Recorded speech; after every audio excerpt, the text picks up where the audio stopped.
It's just cool to see, but we are going to get things kicked off here on the day. Spawning up at the top right for Platinum Heroes. It is DnS. And his opponent in the bottom left for Psystorm, it's Gerald of Rivia. I can't help myself every time. Every time I want to do the same thing. Gotta do the voice too. Gotta get real deep. They did Henry Cavill dirty on that one. That one's so sad. It literally was his dream role, and he was just so well suited to it and did such a good job. And the Netflix creators were just like, yeah, I don't care. We're just here to do it. And he was like, all right, so in page 254 of the novels, like this particular thing, this is what it's referencing, blah, blah, blah. Like he had everything absolutely locked down. And the show creators just, they did not share that passion. Wait, what happened? Yeah, now you gotta talk to me about Henry Cavill while this probe is going across the map really quick. Like, what happened? Well, he just really wanted to he wanted to do justice to the series because he was just a huge fan. He was a massive, I don't know if you know this, but he's like a massive geek himself, right? Like he's like built his own PC. I'm assuming, bro, first of all, I'm just gonna share my assumption for the people that may not know. Oh, that's cool. That's a good pylon. But Henry Cavill, I'm assuming is The Witcher. Yes, he is. Yeah. Okay. He also played Superman. In Man of Steel. Yeah. He's super jacked. Like ridiculously jacked. Very handsome guy. But yeah, no, he's a big geek, and so he was real sad about it, and he did it for three Robo seasons. But yeah, let's talk about this because we got a game in front of us. Oh, Manor Pylon. Oh my God, is that three probes? Three? I've never seen three before. Can we zoom in? That's absurd. Oh my God, that's so nuts at this level. You let that finish for sure. 100%. 100%, a billion%, yeah. Oh my God. Yeah, and the Robo's proxy as well. No Mortal's gonna help with this. You gotta make a unit if you're DnS. Oh, that is disgusting. And the other thing is too, because only one probe can hit it from the inside, he's actually pulling a fourth probe that is not in use right here. Gerald, by the way, knows that there's something. He is looking around everywhere. He's checked at the rocks. He's checked at the rocks kind of in the middle where there are those two mineral patches, but he hasn't seen the actual robotics facility itself. This is such an interesting start already. Also, Gerald does get a little bit supply blocked by the loss of that pylon. Is he trying to build anything more out of his gateways? You would sure hope so, if he's going to play StarCraft 2. I mean, true. But usually the 5th and 6th unit is sometimes cut in order to get up the Nexus. I say the warp gate, I see. Yeah. No, before Warp Gate completes, of course. I see. So that supply block ended up being inconsequential, but Gerald, was very long. It was a very long supply block. Kind of he rough. Didn't want to make anything? He still hasn't seen it. If we take a look at the vision of the... Yeah, this is... Oh, man, he was so close to finding this, but of course, very calculated position just out of range of the watchtower. Here come the first 5 units. This is going to be so tough to deal with. Very much so, because he did drop that Nexus, because he did cut those units. But he does have a couple of sentries, actually, so maybe he can hold off. And he did do a lot of damage early on, Gerald, with that block, so he's 4 probes ahead, and I think that even canceling the natural, he might be okay if he can hold. Yeah, oh, absolutely. He is getting his own robotics facility, going for a Warp Prism first instead of the Immortal. DnS, obviously waiting for his own Warp Prism here in order to provide high ground vision. If he tried to go up that ramp, the risk of getting force fielded is just way too high. But here we see where the placement of the gateways makes a big difference in this situation. DnS did the pylon at the front to keep his gateways a little bit further back. Gerald did not do that, and he's going to potentially lose both gateways. Yeah, it looks pretty tough. I mean, the force field's going to be there, but so is the Warp Prism, so I'm going to make the Immortal right away. Right back, and yeah, without that piece, without the Warp Prism to help here on the side of Gerald as well, he's going to be in a lot of trouble, and yeah, DnS is going to capitalize right now. That is a huge set of pickoffs. That Warp Prism, you talked about it, very greedy, sending it across the map when you know that your opponent could make a move with force fields that could trap your units. If that Warp Prism's at home, Gerald doesn't lose those, 3 units that he just lost? Yeah, 2 sentries and a stalker. That is so brutal. And now, actually, we're going to see DnS trying to force the ramp. Gerald with enough to push him back at the moment, but this is looking quite rough for the Polish Protoss player. Yeah, a very risky strategy on approach from Gerald here, like you were saying, because maybe he could have shown the Warp Prism first at the base to discourage DnS from moving up or something, but I do understand why he wants to go across, right? Because on site, he's gonna bleed out a little bit until he can get his own immortals, but if he applies pressure on the other side and DnS doesn't see it, he would be forced to recall potentially. So maybe that's the way that he wanted to relieve pressure with this Warp Prism, but definitely backfired already, and DnS with a massive advantage, so he can afford to be pretty defensive. Yeah, his Nexus is already done at home. We do see Gerald trying to deny this Immortal from coming out on the... I guess that's the third Immortal. Oh, it's going to be close. I actually don't know if that's going to complete. If he Chrono Boosted, almost definitely it will. But I think it might just barely get denied. Meanwhile, on the main base, oh man, these Immortals are grabbing a lot of damage. DnS is really starting to pull ahead in supply. Okay, Immortal does get denied. Nice job. Nice job. Yep, DnS, I mean, in a fantastic position now. He's going to switch it back on with a Prism. Oh, wow, that is cool. We'll finish that Immortal at least. Super cute indeed. And that start his Blink, so, you know, like Gerald kind of wants to go into Disruptors here more likely than not. Just try to get a magical shot that gets him back into the game type thing. Like, that is one of the main comeback mechanics in StarCraft 2, right? But the chances are that his opponent's going to be looking for it, and he is working on Blink himself, so it's going to be pretty difficult to make anything too substantial happen.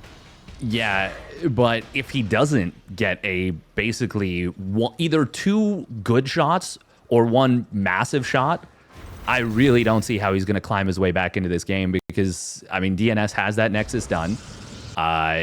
Gerald just restarted it a little bit ago. The Disruptor will be on the way, and he's getting War Prism speed. That is a really strong combo.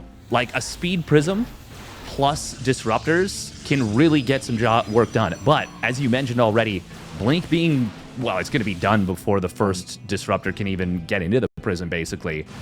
That's going to make it so that even with speed, that Prism is an extreme liability. Yeah, absolutely. Especially, well, depends on when DnS reveals the Blink. You might just reveal it now, and then if you're Gerald, you can be extra careful, but it's still going to be very difficult to get value out of it, because, yeah, most units can get out. So then you're targeting Sentries and Immortal if you can hit them, but there's also War Prism, so it will be difficult of a defense as DnS pokes on forward, looking to snipe a couple of units here and there. Very nice job, though, from Gerald. He uses his own War Prism as the defensive Blink and is able to avoid losing anything for free. Also, two very interesting decisions coming out from Gerald here. One, he goes for a Colossus. And then two, also adding on Resonating Glaives. This is a really bizarre combo with the Disruptor. Oh, it gets sniped on, or blinked on and sniped. And nice force field here from DnS. Yeah, it was first on the Warp Prism. It was the right aim there, right? Like going to the Sentries on mostly the Immortals, but ends up not connecting. The Colossus is indeed very, very interesting here. There's no shield battery anymore, but it looks like this is going to be enough for Gerald to hold on, which is quite surprising, honestly, and pretty cool. Oh, so I didn't actually see it because it was off screen there. Gerald actually lifted the Disruptor. Yeah, there we got Mapu showing us. He actually lifted the Disruptor, so he canceled his own shot, but he keeps it alive. That is actually a really nice decision from Gerald. I'm assuming that actually did keep the Disruptor alive. The problem is DnS just has so much momentum. He's on 3 Nexus at this moment. And I struggled to see how Gerald, even this king of the late game that he is, how he can get anything done against such a huge economic advantage. Like, it's obviously basically just going to be an all-in setup from Gerald, but DnS can just pump out so many units. Oh. Cats might have disappeared on us there, so for now, we are just gonna go steady as she goes. We will see quite a few Adepts warping on in. Oh, there we go. Cats, you're back? Yeah. Okay. Sorry about that. I'm not sure what's wrong with my internet. No worries. Discord do be a hell of a thing sometimes. We are going to be seeing this attack from Gerald that is super, super all in going across the map. You're still in the game, right? Yes, sir. Okay, perfect. It's quite, yeah. Good Warp Quite is a a cool micro attack. here to counter the Blink micro. Yeah, I mean, Gerald's giving himself a chance where I thought that maybe he would have been like much deader, right? Like with the Yeah. Warp Prism and the way that everything was looking, but he's got to hit a couple of shots at least still, and that's going to be very difficult against Blink Stalkers. I will say, because it's Mass Adept, the 4 Immortals are not super valid here. Like, obviously, Adepts aren't amazing units in terms of a straight-up fight, yeah. but... Yeah, unless you're against Zealots. But, oh, that's a big Blink 4. Does snipe a Disruptor. Nice job from DnS. That's worth losing 2 Stalkers for 100%. Yeah, at least does get the 2 Stalkers in exchange, Gerald here. And yeah, I love what you're saying because that's exactly what he's doing. It's an all-in composition. It doesn't scale well. If his opponent ever gets to Disruptors, he blinks forward and gets the Warp Prism, Dave. That's huge. It is, but he also loses... well, first of all, he doesn't cancel the Warp in. And he also does lose a fair number of units, but because those Adepts just don't do a lot of damage, it's not like there was, 3 Immortals in that army or 4 Immortals ready to punch through those Stalkers. It's 2 Immortals, which is great, but the Adepts really, it feels like they kind of hit like a wet noodle in that particular situation. Gerald is going to try and macro out of this. He's taking a 3rd Nexus now, but these Adepts need to kill like 15 probes to make that possible. Nice move. And I feel like if you're DNS, you really got to go into Disruptors of your own, because then one shot is going to clear so many of those Adepts. And like you were saying, it's not like your army is particularly good at doing that, especially if he keeps just adding Immortals. But I mean, yes, charge slots are not going to do much, right? Immortals are not going to output their extra damage. And then if you don't have Disruptors, you might struggle to take an engagement, right? Because the Disruptors are such great zoning tools, as we're seeing here. Yeah, and Gerald is such a good player with those Disruptors. I mean, most of the players in Europe at this level are. By the way, I said he needed like 15 probes. He got 9. Like, it's a 10-worker lead, yeah, but it's not insane. DNS still obviously has a lot of advantages. That +1 is already done, and he starts up to +2. But I do agree. I think, in a weird way, he's got to be careful about not getting stuck on this tech. Yeah, absolutely. And I mean, for the time being, he's getting +2 attack at least, so that's gonna be something. But a lot of power as well behind these 2 Disruptors. Oh, they get 3 for free. That's 6 Stalkers that just went down. Ooh, Warping in the main base, and that's where the Adepts will actually do very well. We do see a Blink 4 though in the top of the Disruptors, able to grab both of them. Immortals are not shooting the greatest targets here for DNS, but the Immortals of Gerald will eventually get closed on, and there are those Immortals. Now they're hitting their targets. 2 Immortals for Gerald going down. The Colossus also gets decimated, and yeah, that's just going to be too much, I think. Yeah, that was a massive cleanup. I mean, on the other side, the Adepts are doing what they can to ravage the mineral line here, but that's the problem is DNS, even after losing all of these probes, has a lot more economy than Gerald. And now his army is looking substantially stronger, at least on side as well. Positionally, the Adepts are not going to stand up well to this. That was a crippling amount of damage to the economy of DNS. If it wasn't, like, if he could have somehow squeezed out 2 Immortals or something on the other side. No, not even 2 Immortals, 2 Disruptors or something, and had retained a little bit more of his army. There was actually, there was like a chance there. Like, you said it earlier, and I really have to echo the sentiment. Like, that game felt super over after the start, but Gerald gave himself chances, and he kept giving himself chances. Even though that's a win for DNS, it's not necessarily a win that inspires, like, you don't necessarily feel like, oh, I dominated this guy. You're like, oh man, this got a little close. Yeah, like the opening went well for you, but yeah, you kind of let him back into the game to some degree, right? But that's to the credit of Gerald as well to some degree, because his unit composition was wild. It was pretty all in it, like you were saying. It was kind of betting on certain things to happen, right? Like DNS was going for a charge swap, but then he never did it. He made like 2 Zealots, which was the right call, right? Because all of a sudden you're warping a bunch of Zealots and you're running into Adepts, and they can get pretty shredded pretty fast. So I like the adjustments from DNS on that front, but in general, I mean, Gerald definitely did give himself a chance and had some good reads there. Yeah, and let's say there was a couple of decent Disruptor shots. Like, I think particularly, there was one where he got 2 kills and then one where he got 3 kills right afterwards. But besides that, there wasn't anything that was really huge. And if he could have managed to get 1 or 2 disruptor shots, but it's probably a completely different game, especially if he does manage to get a bunch of damage with those 5 or 6 adepts he sent across the map. Like, that's the kind of game that can spiral out of control surprisingly quickly.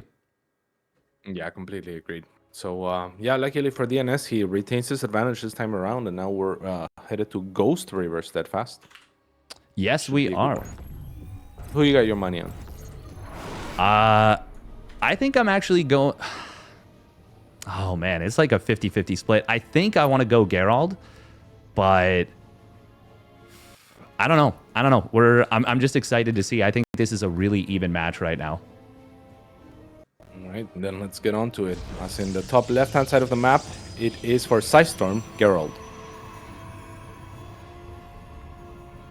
And his opponent spawning down, or up in the top right. This is not across, it's just, or diagonal, it's just across. It is DNS for the Platinum Heroes. What about you? Who do you have in this game too? In this game too, Gerald. We gotta go to a game 3 here. It's not game 1 was too unclear, you know? Like, it doesn't give me winner vibes. Yeah. When you start off with as much of an advantage as DNS did, it really muddies who is better that day, because you don't really get to play a game on even footing. But at the same time, we also have to mention DNS set himself up in that position. Like, and Gerald made a couple of defensive missteps, not keeping the War Prism at home, losing those 3 units, really slowed him down. But DNS, unless he goes for something early again with like another proxy robo, it's not necessarily going to be possible for him to put himself into that position. But as I say that, after the probes cross each other on the map, he changes the direction. This looks like it might actually be another proxy. Nifty. It's a very close by proxy as well. I guess there is the minerals that could be potentially mined, but more likely than not, it's just you know, protection from scouting there. It's going to be a long path to scout. You can't scout it from the cliff. So I would think a starport. Who knows? Honestly, Stargate or Robo would both be good. It will be that Stargate, but I mean, with the Robo, just being able to ferry the units over top, and of course, being denied by that for that scouting is good as well. That's the cool thing about some of these newer maps, is we get to see strategies like this kind of come into play. We do see the Zealot starting up for a moment there for DNS, just to mask the fact that he wasn't skipping units. But I like this pylon from... That is Gerald's pylon, right? Yes, sir. Yeah, it's Gerald's pylon. I like this pylon very much because he's going to see that the second gateway unit does not start up right away. Or pardon me, does not pop out right away. And he's actually going to let it finish just to confirm. So I think Gerald really will have a read on this. And this probe is getting dangerously close to finding this Stargate. Yeah, and there's the read as well. The shield battery goes down, so he's already anticipating the Stargate even before finding it. He finds it, but nothing. Oh, I guess something does change there as he cancels the building in favor of the Twilight Archives. So he wants to go into Blink a little bit quicker. But as far as the defense, nothing changes, right? Like, he will have 2 stalkers. He will have the shield battery. He was already kind of smelling this, which shows he's dialed in to some degree, and catches the Oracle on the way there too. Nasty. And he gets the kill too. That is gigantic. That is gigantic indeed. I mean, yeah, and he knows where the Stargate is as well, so he could go and hunt it down if he wants to. There's a free pylon and a Stargate there. First, and before doing that, he's gonna poke and see if he can just kill his opponent. He might be able to at least deny the pylon and the shield battery potentially on the low ground, you would imagine. Yeah, this is actually really uncomfortable for DNS, and Gerald, I think, knows for a fact that there was only 2 units Gerald. To start. Oh, he's going to be able to snipe that Stalker. He actually could have maybe stuck around for a little bit there. He was like 1 hit from killing the shield battery, and then it was 4-3. Yeah. I mean, I you know, in my mind, the narrative that I was spinning is like, wow, Gerald, so brilliant, because he let the battery finish, you know, like it's like he was baiting, I thought. Yeah. By not hitting the battery, because then you can, you know, just do 1 more volley of like a couple stalkers and finish it. And then the bait worked because DNS finished it, but then he didn't kill it. So it was weird.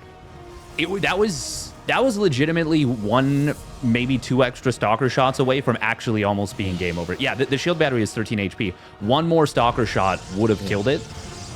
Granted, a lot of Gerald's stalkers were out of shields, so he might have still lost that skirmish, and I don't blame him for not pushing the issue. He's already in such a good position killing that Oracle, denying any additional setup with the proxy Stargate. He has a small probe lead. Like, everything is all systems go right now for Gerald, so I don't blame him for kind of chilling a little bit here. But he could have potentially actually won this game. Very small percentage, but yeah. I mean, even if he doesn't win it off right off the bat, right? Like, I mean, killing a battery is always good. If it's gonna cost you one extra shot, like, you should plan for it for sure, right? It's $100 that your opponent invested into it.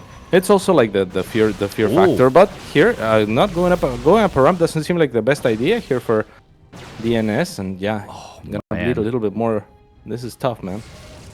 Yeah, and it is funny because that is him going up a ramp kind of blindly, but it's his own ramp on his side of the map. You're not really thinking that your opponent's going to be there, but Gerald is and gets a big punish. 2 stalkers for none.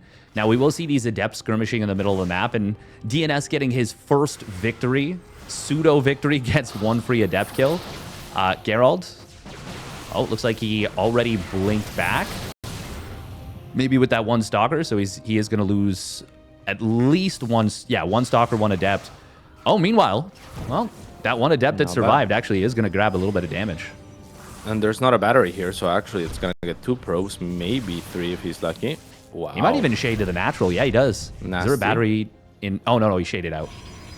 Yeah, there was the battery on the side, but he maybe could have even sniped more probes. Actually, he is going to get 1 more. Oh, jeez. And shades on forward as well. That's just frustrating, so... DnS has to continue to micro. Oh my god. Oh, if he gets... No way. Kobe. Wow. Kobe. That's insane. As Kobe dies, that's tough.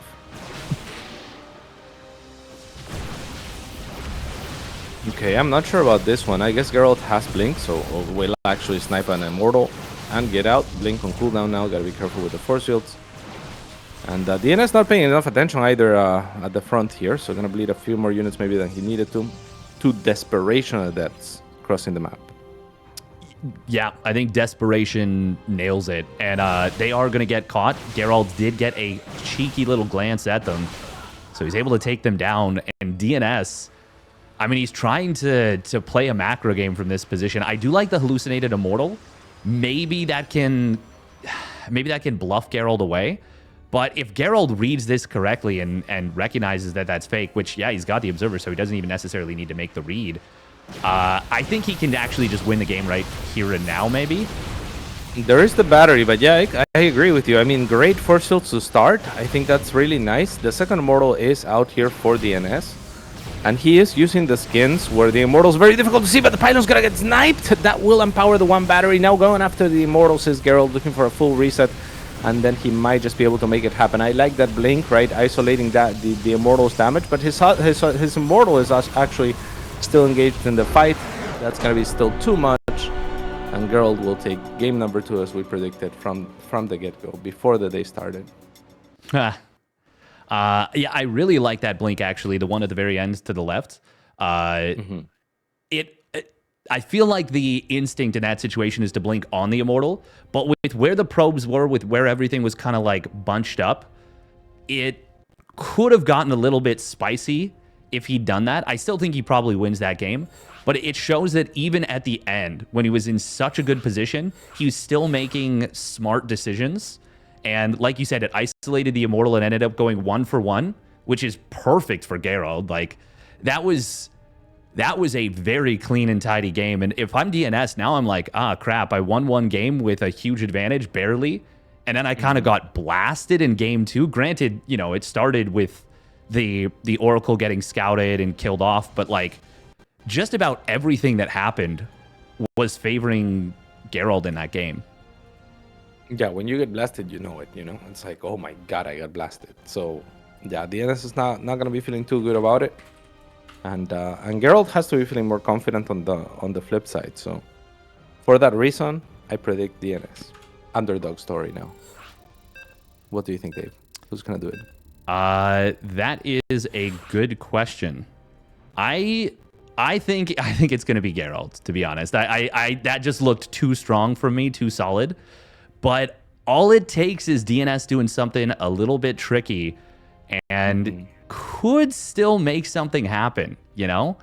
Like I'm definitely feeling like Gerald is just kind of locked in right now.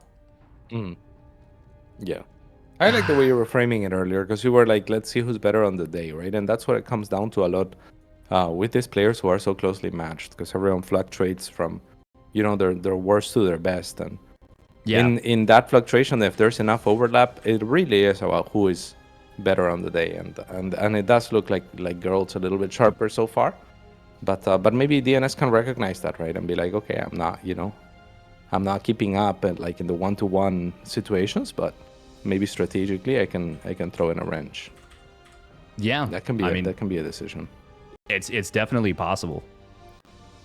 You ever feel like your hands are not good enough, and then you're like you know, it's like, oh, today I just, you know, I'm just gonna do the 13-12s today type thing, you know?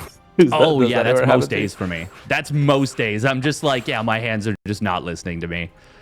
In fact, it's like, it's a special day when my hands are listening to me, and I really know I'm like, I can actually play StarCraft today. That's like a 5% of the time for me. It's bad. I feel you there. But yeah, this is gonna be really ready. Yes, yeah. Just needed to adjust something there, because DNS is now on a new team. He is no longer a part of the Platinum Heroes. He is now on Berserker. So I just had to update the logos mod. Yeah, that's a good thing to do. And Oceanborn will be the last map of the series. Very pretty map. A little dated, if anything, and fairly straightforward, but pretty, no less. I'm honestly surprised at how little, relatively speaking, we've seen the old maps, because usually when there's like 4 or 5 new maps and they're all pretty weird, oftentimes you don't have players going for the new maps. You have them trying to stick with the old ones, but it's kind of cool here that we see the adjustments. But we do have spawning up in the top left for Berserker Esports. It is DNS.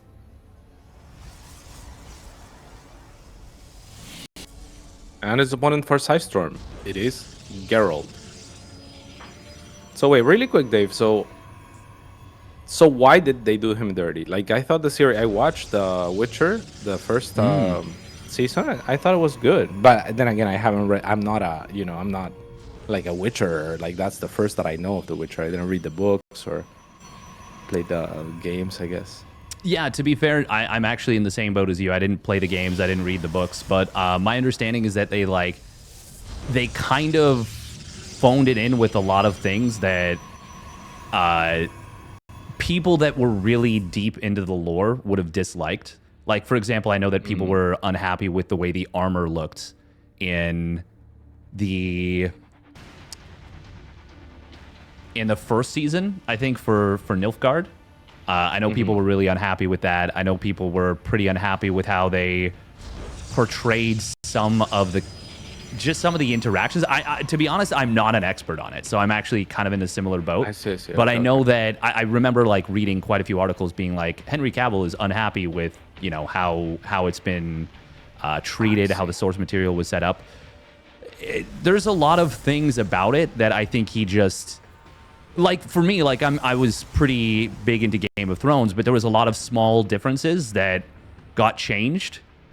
And even more so than a lot of people who didn't like the ending, there's a lot of deep cuts that are complicated to explain, but really undercut what was a very subtle series, I guess, the books. I see. We do see something kind of cool though from DNS. So he obviously proxied in the first 2 games, and now he goes for that fake proxy pylon, and Gerald is going to be scouting all over the map looking for that. I think he will find it, but at the very least, DNS is going to force a little bit of extra lost mining time off this, and behind it, he's going to be going for a Stalker triple sentry expand. Sentries are jacked now in PvP. Sentries are giga jacked right now. And yeah, I mean, that is a lot of scouting time Lucky for Gerald, like the math on scouting is kind of weird, right? Because depending on how early you scout, like you're either paying like 1 mineral like a second effectively, right? Or which is a long time to scout with 2 probes. But once you're saturated, then it doesn't matter all that much, right? Until you get your next nexus. So this is not as costly of a scout, I think, as we might originally think, as Gerald now actually thinks that he should pull back with his stalkers instead of killing the pylon. Wary of Oracle. The interesting thing about this is that seeing the hallucinated Phoenix, I'm not sure if he already knew it was a Phoenix opener, but seeing the hallucinated Phoenix might be enough to tell you that you're kind of safe on the map. But because he went double Stalker, double Adept, if it was like Stalker Sentry with 2 Stalkers on the follow-up, or even Stalker Sentry, he might have been a little bit worried about getting caught there. It looks a little weird that he pulled back in that position, but I kind of understand the decision, especially when you take into context the previous game and how solidly it felt like Gerald kind of outplayed DNS in that game number 2. Yeah, for sure. The Adepts are not going to make it in as DNS reacts in the last possible second. The Stalkers finally do go back and kill that pylon, so that's nice for them. And this Oracle is being tagged on by 2 hallucinations, now one as the other one expires. Not going to get in there, my boy. You've been tagged since your base. Come on. Yeah, that was... Why are you even trying? That was a little bit bold right there. We are going to see the Adepts kind of getting jumped on in the middle. A couple of Stalkers do manage to put some nice hull damage in. And that should... Oh, okay, I was going to say, he wouldn't want to shade forward there. He'd have to go so far, and he actually would have been body blocked probably by the Stalkers. Gerald behind this did only go for single Oracle, so it's relatively quick blink. But with DNS going straight into that Twilight, he is, of course, going to get that blink much faster. Gerald does have more units here. DNS has got to be a little bit careful. Yeah, he's going to lose a Stalker, and this is kind of annoying here for DNS. Yeah, not the start that he was hoping for. Also, he's been paying for that Oracle and hallucinations at this point. Like, sure, you tagged it didn't do any damage for sure. But that's been most of the sentry energy that he's been allocating. At the same time, he does have 3 sentries with this opener, so not the end of the world. As the Oracle does try to go in now, I think. There was a thing. Oh, and that's a big pick. Huge. DNS with, well, a really good start off of this. The 3rd Nexus is a little bit faster for Gerald, but losing that Oracle is really big. He's gotten basically no value out of the investment in the Stargate besides what you're talking about, which is hallucination energy.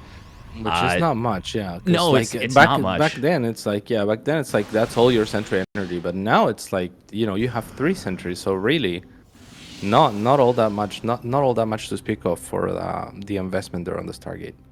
Yeah, seriously, it's pretty minor, all things considered. Gerald, interestingly, does rebuild the Oracle, so he very clearly wants to be using Revelations and Stasis Wards in order to keep tabs on his opponent's army and gain utility there.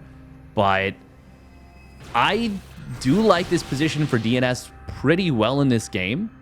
I will say, Gerald, though, he looked really, really comfortable in game number 2, but I'm glad that we've gotten basically a pretty even game going into the mid game, because now we actually really get to see who is having the better day overall, like in a much more clear way. Yes, Gerald had a fantastic game number 2, but the mid game, when both players are kind of on even footing, that's where you can see who can kind of transform into the player that really delivers when they need to most.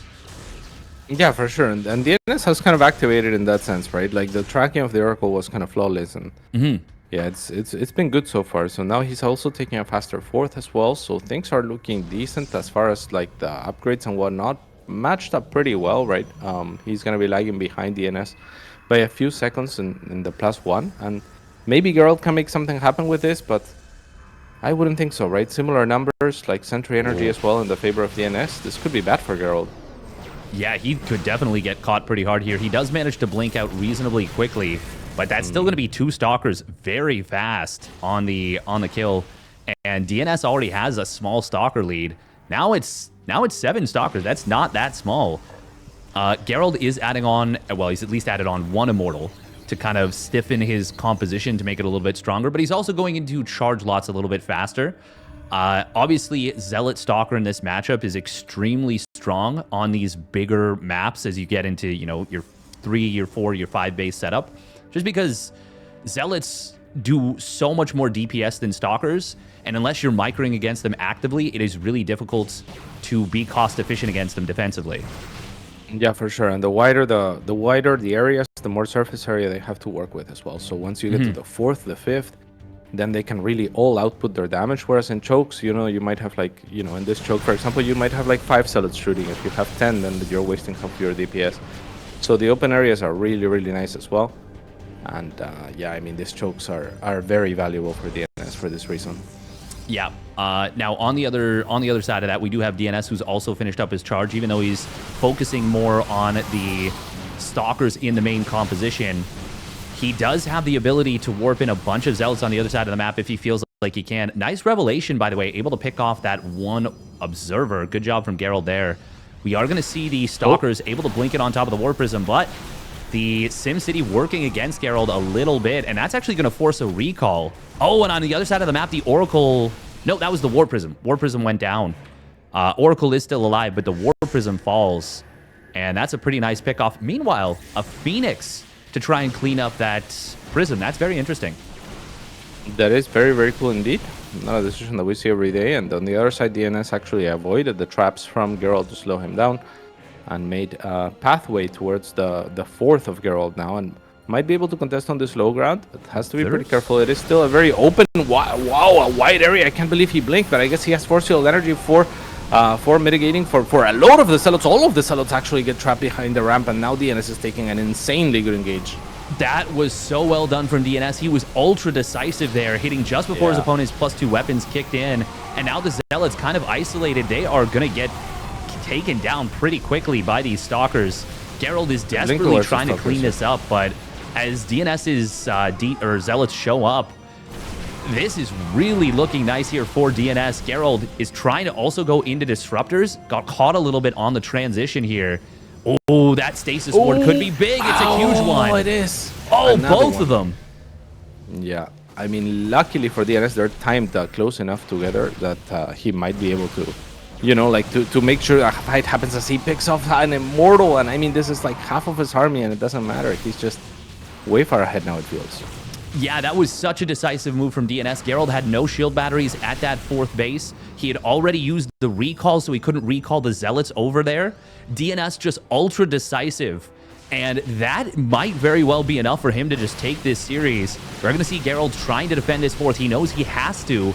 The Phoenix is able to pick up a single Stalker, but DNS, even with the long reinforcements coming across the map, he's just got so much momentum right now.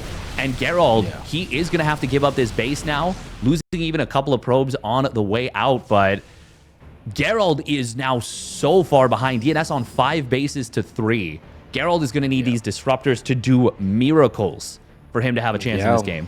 I mean, he really does. At least he has 2 producing at a time. I mean, the first one pops up now. Dark Templar will also get caught on the side of Gerald. So that's, you know, that's small victories here and there. But DNS, I mean, on 5 base, he's doing the proper things here. The only thing that you might want to see from him is to maybe transition to match his opponent's, you know, like tech output, because that's the only place where he's lagging, right? So it's like an easy type of decision that you can make and be like, oh, I'm ahead in everything. I'm not just gonna let you make some different unit than me and overwhelm me. Yes, he gets one of the Disruptors. He gets one, does eat a big Disruptor shot on the back end, but that was still almost definitely worth it for DNS with the... No, it was definitely worth it for the economy lead he's got. Because for sure, Gerald is trying desperately to survive on 3 bases versus his 5-base economy. And, I mean, it just doesn't look like he can really do it. The Disruptors are going to have to... They're going to have to kill, like, 15 supply each just to make this an even-ish fight. Yeah, I like the way you're putting that as well, right? Because it's the economy relative to his opponent, and right now he has so much more than he can trade inefficiently, and he won't, because he already has so much more that, you know, it's difficult to trade inefficiently. Like, most likely, if you attack move here, you win the game, right? But yeah, I mean, if he was to lose his army to 3 Disruptor shots right now, he's still in an insane position as long as he kills anything. Yeah, and he will snipe down the Disruptor there. Another one going to go down. This final Disruptor is out of range. Gerald even has to turn it away so it doesn't kill his own Zealot. And DnS is almost certainly going to be able to close this series out now. He will blink forward. That's the final 2 Disruptors. One of them fires its shot, gets killed. Second one didn't even have the shot available, so all it can do is just run back to the shield battery. But this is going to be a DnS victory, I think. We do have a couple of DTs warping in defensively. And for the moment, actually, hang on, DnS did throw away a lot, but I think, actually, this is really cool. DnS is... DT Blink. Yeah, he's going to use DT Blink to snipe those last Disruptors, I think. Yeah, I mean, he could just make DTs here and just blink, and he would still probably win. It's so difficult for Gerald, and really, the supply doesn't tell the story because the map... I mean, he's making a 6th base, you know? Like, it's going to be so difficult to lose this. But at the same time, I'm impressed that Gerald has even literally survived. There was a bunch of DTs whacking away at the army at the 3rd base, and I don't think there was detection for DnS. That's the only reason that the supply gap narrowed at least a little bit. Oh, Disruptors. Oh, wow, okay. That's some big shots right there. Nice snipe on the Disruptor. Does prevent the last DTs from getting blasted, but another Disruptor shot is very good. Oh, Stasis Ward will get denied. And even with the defensive Archon, DnS is just, he's winning this through, you know, sheer force of numbers at this point. Yeah. Yeah, I mean, those Disruptor shots were insane. Like, three very good Disruptor shots there. But it just can't make it then. There's just a little bit too much for DnS. Yeah, and oh my god, look at the income tab right now. It is 3.4k minerals to less than 1,000 minerals per minute. Oh. If this were 4 base versus 6, I would actually be believing in Gerald right now. But even the king of late game Gerald is just going to have such a difficult time dealing with this. DT Harass on the top side will find the base without any static defense set up yet. But GG is going to get called. DnS, he will take this one down. And he is going to advance on to Sunday for the final day. That's a rare one, that you find an empty mineral line with a DT and it makes you GG. You know, it's like, oh yeah, there's no